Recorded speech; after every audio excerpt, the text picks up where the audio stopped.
Hey there, Sharon Horne-Ellstrom here. Welcome to day 346 of our Get Your Goals annual challenge.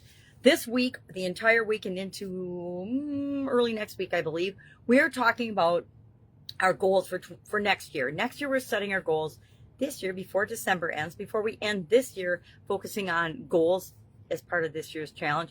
We want to make sure we have the structure and the framework and our goals set for next year. Now, of course, you can always tweak and change them. I'm always tweaking and changing my goals or my strategies and plans to achieve certain goals, but we want to have at least the top three for each area of our life set. Why? Because that allows us some time and energy to tweak them and combine them with the different areas and aspects of our life, as well as perfecting them so that we are not stressed out at the beginning of the year. So many people set themselves up for stress because they wait till the first week of the year to set that year's goals. I kind of feel like that's too late, because I'll either have achieved or not achieved my 2023 goals.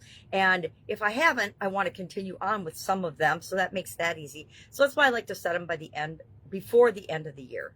And then I actually like to do a review on the last day of the year to touch base and make sure that the goals that I've selected are the ones I really want to work on. So today we are focusing on the mind area of our 9-part life framework, our mental health, our mental well-being, mental type goals and objectives. We're going to use our same process that we set up a couple days ago. Number one, we identified the goal area that we want to set goals next year for. Secondly, we're going to think about our core values, our thoughts, and our beliefs with respect to that area of our life. Mindfulness, well-being. I'll share 6 tips with you in terms of things we might want to work on with our mental well-being and our mindfulness and our thoughts and beliefs, etc. Thoughts and beliefs are all about this particular area and aspect of our life.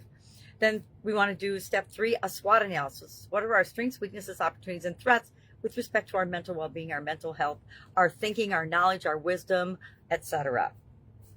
And then our feelings. How do we feel about and what type of experiences have we had setting goals in the mental area and aspect of our life? I will be perfectly honest, beyond setting goals of achieving different certifications or learning about different things or different programs, like back in school and back in college, I didn't really set mindset or thinking or thought goals. I just set what was the next thing I wanted to achieve or learn about.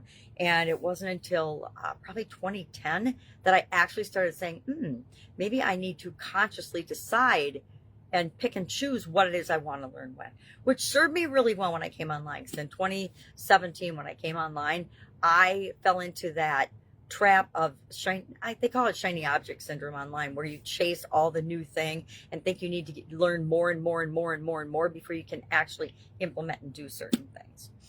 Then step 4, we're going to think about what are our biggest challenges in the area of mindset and thinking and thoughts and beliefs and mental well-being and mental health right now. And then 5, once we've gathered all that information, and sometimes it just takes like 5 or 10 minutes of thinking about all these things and reminding ourselves of them to do this. It doesn't have to be an arduous task to set our goals for next year. We're going to brainstorm. And again, I like the 10-3-1 tool. Brainstorm 10 possible things that we want to improve or change or achieve with respect to our mental well-being, our mental health, by the end of next year. And then step 6, we're going to analyze, rate, and prioritize those and rank them in terms of what's most important.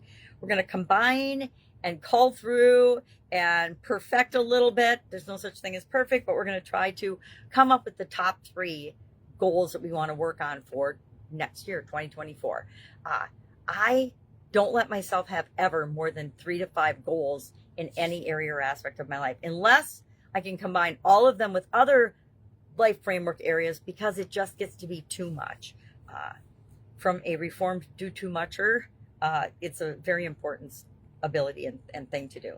And then we're going to just write those 3 down and share 1 in the comments below. So what are some tips to improve our mental health and to achieve mental goals? What are some of the mental goals we want to maybe go after? Well, we want to try to relax and reduce stress in our life. I don't know about you, but I've had some really stressful situations in my life, and those have not proven to be when I was at my mental peak and making decisions and choices that were necessarily in my best interests. Number 2, we want to find ways to learn and be creative. I love learning definitely a lifelong learner, and being creative. I love to find creative ways to present or to share information or to uh, make things more interesting for myself. I think that I'm very attracted to people's creativity and the way they do things.